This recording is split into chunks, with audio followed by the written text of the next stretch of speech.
윤석열 정권의 정치 검찰이 잘하는 것이 딱 두 가지가 있습니다. 바로 겁박과 망상입니다. 최근 대통령 국정 지지율이 폭락하자 득달같이 문재인 전 대통령에게 칼날을 겨누면서 손자가 사용한 태블릿 PC까지 압수수색을 벌였습니다. 전형적인 검찰의 법적 괴롭힘입니다. 마치 제도와 절차를 따르는 것처럼 위장하고 있지만 실상은 국민에 대한 겁박입니다. 검찰의 확증 편향적 망상도 심각합니다. 결혼해서 독립 생계가 명확한 문 전 대통령 딸을 경제 공동체로 엮으면서 억지 수사를 이어가고 있습니다. 이러한 망상은 사건의 왜곡과 무리한 기소로 귀결됩니다. 이는 이미 야당 대표에 대한 숱한 탄압 수사에서 잘 드러난 바가 있습니다. 현재 1심 재판이 진행 중인 이재명 대표의 위증교사 사건이 그 대표적인 사례입니다. 편집하지 않은 해당 사건 녹음 파일 전부를 들어본다면 검찰의 주장이 얼마나 터무니없는 사실인지 직접 확인해 볼 수 있습니다. 대표적인 것 제가 판넬로 담아봤습니다. 전화통화에서 이재명 대표는 그냥 있는 대로 기억을 되살려서 안 본 건 얘기할 필요는 없고 등 이 발언을 10여 차례 반복을 합니다. 이걸 어떻게 허위 진술을 교사한 것으로 볼 수가 있습니까? 있는 대로 말하는 것에 이 사전적 정의가 달라지지 않는다면 해당 녹음 파일은 이재명 대표의 결백을 확인시켜 줄 뿐입니다. 그리고 통화 상대인 김진성 씨는 검사 사칭 사건 당시 이재명 대표에게 책임을 덮어 씌우려는 분위기가 있었다라는 취지로 말하기도 했습니다. 이는 김진성 씨가 당시 상황을 기억하고 있었음을 보여주는 결정적 증거입니다. 결국 이재명 대표는 기억에 반하는 진술을 종용한 적도 없는 것입니다. 법리적으로 위증교사죄가 성립하려면 교사자가 증언 내용을 구체적으로 특정해야 하고 그 내용이 허위란 사실을 인식해야 하나 해당 녹음 파일을 들어본다면 이에 해당하지 않음을 충분히 확인을 할 수가 있습니다.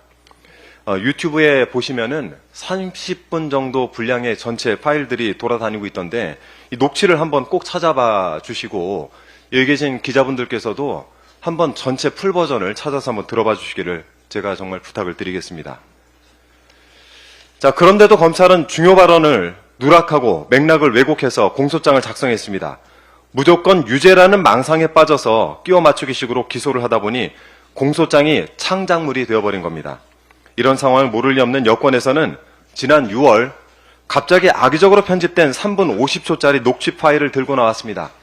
판결을 앞두고 판사가 유죄 예단을 갖도록 수사 정보를 흘리고 여론을 호도하려는 비열한 꼼수였습니다. 이제 더 이상 두고 볼 수가 없습니다. 더불어민주당은 모든 수단과 방법을 동원해서 겁박과 망상으로 점철된 윤석열 정권의 검찰 독재 시대를 확실하게 끝내겠습니다. 한 가지 더 말씀을 좀 드리겠습니다.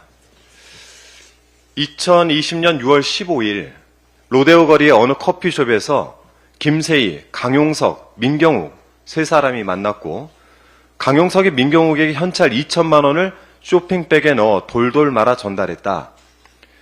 민경욱 전 의원의 불법 정치자금 수수 의혹 내용을 종합해본다면 이렇습니다.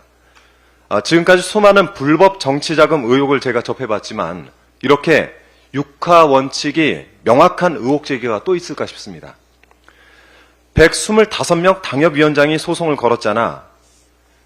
판넬 함께 봐주시죠. 우리 돈, 그 모금 돈으로 소송을 걸었어요. 제가 한 말이 아닙니다. 가로세로 연구소가 모금한 돈은 민경욱 전 의원만 받은 것이 아니었다는 주장까지 나왔습니다. 낙선한 뒤 받은 돈이라 해도 선거 무효 소송에 쓰인 돈은 정치 자금이라고 합니다. 불법 정치자금 수수 의혹이 터져 나오는데 검찰은 대체 왜 수사를 안 하고 있습니까? 요즘 여권에서는 가방을 받는 것이 유행인가 봅니다. 감사 표시에는 디올백, 선거 불복에는 쇼핑백입니까? 자, 그래도 이런 것 받으면 불법이고 불법은 반드시 수사를 해서 처벌해야 하는 것은 온 국민이 공유하는 상식입니다. 검찰은 제발 상식 수준이라도 지켜가면서 부디 공정하게 수사하기를 거듭 촉구합니다. 이상입니다.